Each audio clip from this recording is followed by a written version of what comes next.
I said, I can't move. I said, there's a shock going through my whole body. I can't feel anything, man. I still remember the day I was in the film room watching film, and I was watching the California Bears, and my defensive backs coach, Larry Slade, came in the room. He said, Inky Johnson, I got some good news for you. And I dropped the clicker, and I said, Coach, what is it? He said, son, you're a projected top 30 draft pick.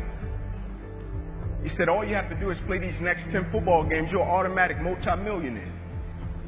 I ran out of the room. I got on the phone. I called my mother and my grandmother. I said, listen. I said, after this season, our lives are about to change forever. And little did I know our lives were really about to change.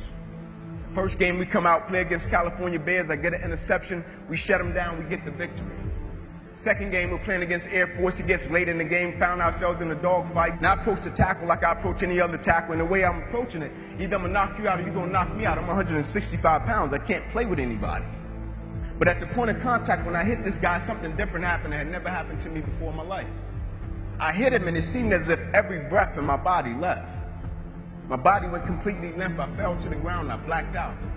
I looked at the doctor because I couldn't feel my right arm. They had poked me with all type of needles. Inky, can you feel this? Can you feel? I couldn't feel a thing. They took me back. They ran the CAT scans, and they rolled me back into my room, and I'll never forget it. All in about a 15-second time frame, I was lying there in my bed. My father, he went to take a step in, and he looked at me, and he said, son, I can't do it. And he walked out. My mother, she came in, she was running. She kissed me on my forehead. She said a prayer. She said, Ink, everything is going to be okay. And she ran out. And as soon as my mother stepped outside of the room, the doctor rushed in from the opposite side. And he said, hey, get in here. We got to rush this guy back to emergency surgery. He's about to die. I said, what? I said, my mom just told me everything is going to be okay. He said, son, what happened? You have busted up subclavian artery in your chest. You're bleeding internally. Have to rush you back and take the main vein out of your left leg and plug it into your chest in order to save your life. And when I woke up from recovery, the same doctor was standing over me. He said, Inky, I have some good news and some bad news for you. I said, you got some bad news for me? After telling him I was about to die, I'm still alive. How bad can it get? I'm still here. He said, the good news is, son, we saved your life. I said, thank you, sir. He said, the bad news is you have nerve damage in your right shoulder. You probably can never play the game of football again in your life.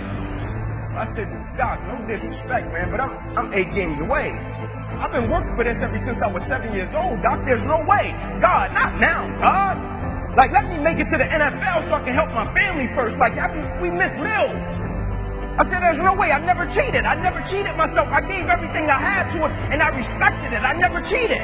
There's no way that my career can be over. I said, send me up to the Mayo Clinic.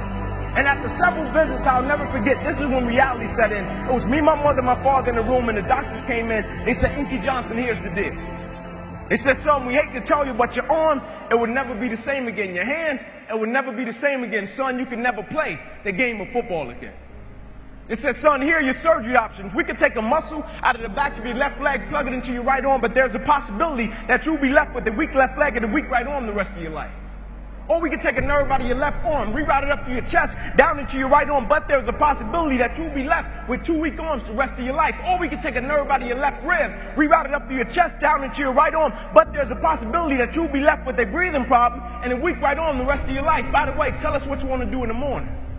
And the next morning I walked into the doctor's office. They said, son, what option did you choose? I said, no disrespect to you, doc. I'm not choosing an option. My situation is out of your hands. I said, no disrespect to you, doc. Cut me where you got to cut me. I said, I know I will come out of this situation okay. As I stand right here on this stage before you today, they cut me 6 times down my left thigh. They cut me 2 times across my right rib. They cut me 2 times across my right pec. They cut me 1 time across the left side of my neck, 1 time across the right side of my neck. They cut me from the bottom of my armpit all the way down to the bottom of my hand. And after they got through cutting on me, they said, son, you're going to be in this hospital for the next 40 days. I walked out of the hospital on the 3rd day. They said, you broke a record. How did you do it? And I said, first and foremost, the thing I want y'all to understand, I will never let a circumstance or a situation define my life.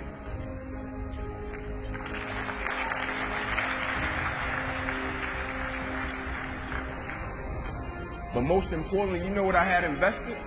I had sweat equity. I had been working my whole life. And what I didn't understand, by being determined to chase something, by being committed to it, and what commitment is staying true to what you said you were going to do long after the mood that you have set it in has left. You see, people think commitment is saying, yes, I'll do it on the days when it feels good.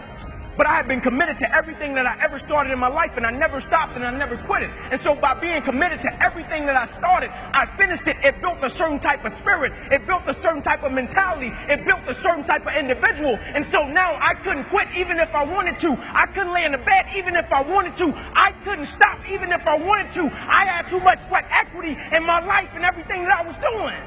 I understood the process is more important than the product. It wasn't about the outcome for me. Whether I made it to the NFL or not, that was inconsequential in God's plan for my life. But I was going to fall in love with that process because I understood by falling in love with that process, it was going to turn me into a machine. A lot of people need a little extra money to get motivated. A lot of people need, whatever the case may be, a little bonus to get motivated. I don't need anything but breath in my body and life.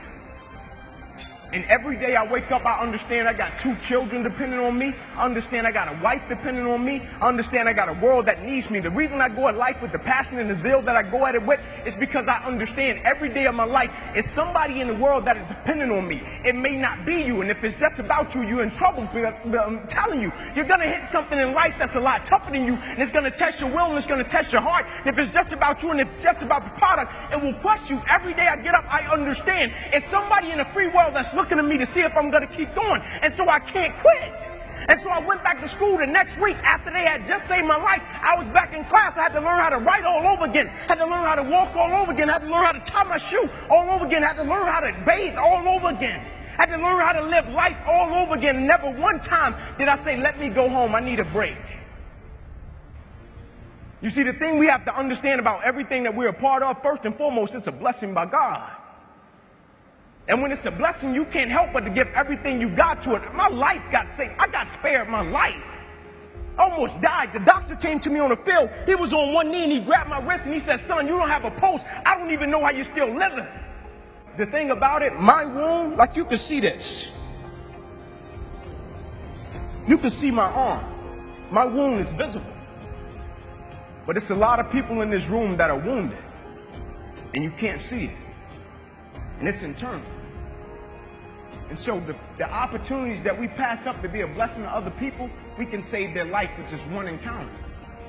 In my last doctor visit, they came to me and they said, sorry, Inky Johnson, you will never be able to use this arm and hand again in your life. I said, no disrespect to you, doc, but I will use this arm and this hand every day for the rest of my life by the way that I live my life. Every day I'm going to impact someone's life. Every day I'm going to empower someone. Every day I'm going to inspire someone. Every day I'm going to encourage someone.